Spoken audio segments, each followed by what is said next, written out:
A few weeks back, I was having a conversation with an individual that said that they liked the God of the New Testament, Jesus, better than the God of the Old Testament. While this is not an uncommon view that people hold, it is a strange one to say the least. And here's the reason why.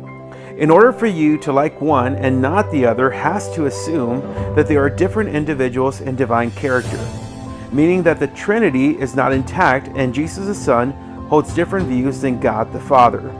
While this is something that is common in our culture to disagree with your parents, when it comes to the divine nature of God, that is not the case. Jesus says in John chapter 10, verse 30, that He and the Father are one. There is one triune God who has eternally existed in the Bible, Old Testament and New Testament. In John chapter 7, verse 16, Jesus says that His message is not His own, it comes from God who sent Him. He grounds His teachings on what He has received from God the Father, not apart from Him, and they are indifferent. In Numbers chapter 23, verse 19, it says that God is not a man, so He does not lie. He is not a human, so He does not change His mind.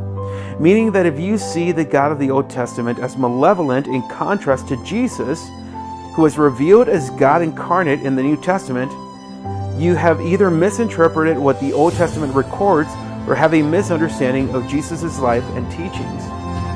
Because God doesn't change His mind, meaning that the God of the Old Testament can be different from the God of the New Testament, and since Jesus the Father and the Holy Spirit are one, there is no contradiction.